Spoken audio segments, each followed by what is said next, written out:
some of them will say, no, we didn't partner. They will lie to God there on that day that we didn't partner. We did not partner with God. No, no. We were partnering. Our Lord, we did not partner. Liars, hypocrites. Hypocrites are the people who don't accept what they are actually, even when they're explained with absolute clarity what they are and what they do. Yeah. Anyway, so this is the one thing I want to talk about, the letters. I mean, everything is coded in this book. So if you look at the word partner, the different permutations of it that I translated, when the Quran that I translated, it has four different versions of it. Yeah, partner, partners, partnering, and partnership, and partnered. Actually, there's five. Yeah, so these are the five ways I've translated the word. So there's no partnership with God. There is no partners with God. There are no partners with God. There is no partner with God. And those who partnered with God will go to hell. So this is how I've translated the word, although the word comes from the same base, sharik, shirk, shuraka, they partner, he partners, so this is how the word is written in the Quran. Now, that doesn't have to mean that all partnering is bad. When people say, oh, you're partnering with the so and so, it's bad. No, I can partner with anyone I want. If I partner with the angels of God, or the Spirit of God, Gabriel, or the messengers and prophets of God, there's no harm in it. If I partner with the Satan and the rejectors on the earth today, which outnumber me 8 billion to 1, literally, yeah, or I partner with the hypocrites and the actual people who are partnering with God. See that? I Yeah, yeah, partner with those I will do wrong, even if I'm not partnering. So we're warned, don't turn to them. Don't turn to the rejectors and those who partner. Don't turn to them, because they will turn you back to what you came out of, because they're envious of you. They cannot handle how you are the way you are if you're a believer. They can't. They cannot handle the fact that we don't give a damn. We don't give a damn about death, because we're all going to die. There's yeah, no two things about it. You're not going to survive death in this world. So once you've accepted that, what are you going to fear? Starvation, imprisonment, torture, humiliation? What? When this world's going to end, and then you know it's a hoax, it's a joke, it's a play. This whole world, life of the world is play. What are you going to fear after that? If you accept that in your heart, think about it. truly, yes, exactly. If you truly accept that, what are you going to fear? Nothing. You don't want to fear anything here. I mean, it's all going to end. It's not like if they do you harm, that they will not be done harm too.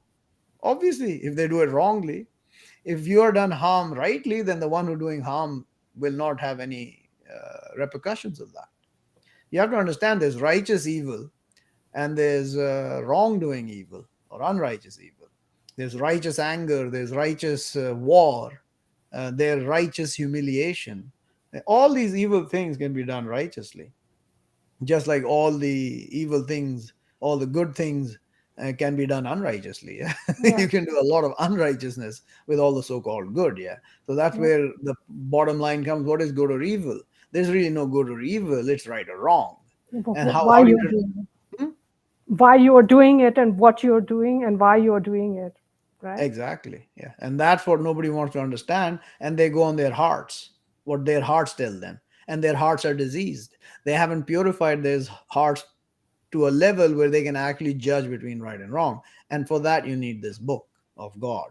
That gives you what is right and wrong, not what is, also tells you what good and evil is. Yeah.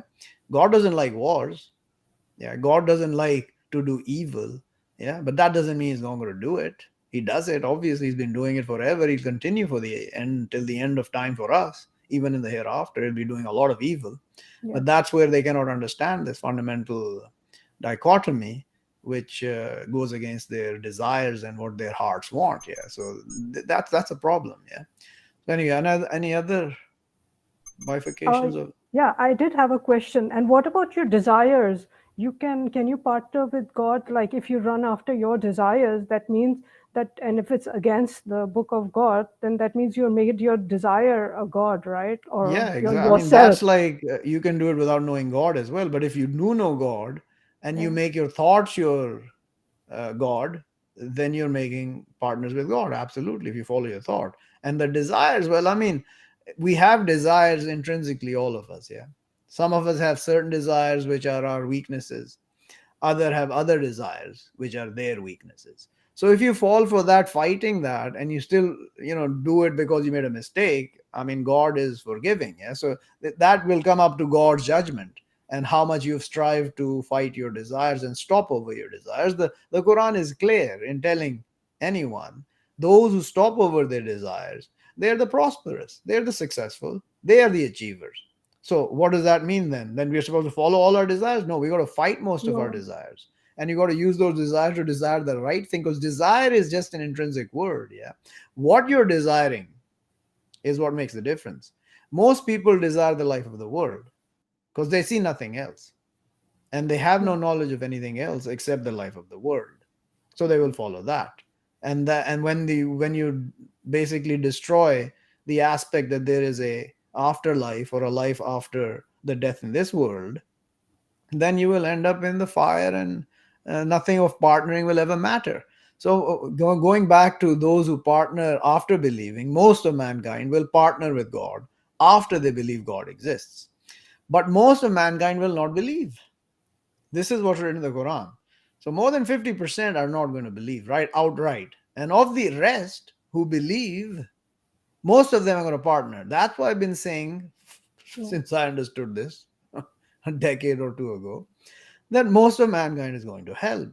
The vast majority, from time beginning to the end of this creation. So you understand that, and once you believe, you need to be very vigilant that you don't partner with God. I mean, I know that they can partner me with God without me even knowing, because the ones who are messengers, they will say, when did I tell you to partner me with God? Yeah. I told you to obey what I'm telling you, not make me God. Yeah. And that's what they do. They make the messenger God. And then when the next guy comes that says he's the messenger, no, you can't be messenger. There's no more messengers, because their messenger is their God. So they cannot be another God for them. Yeah. And they're already partnering that guy with the real God who he came to tell them about. Such a bunch of nonsense. Yeah.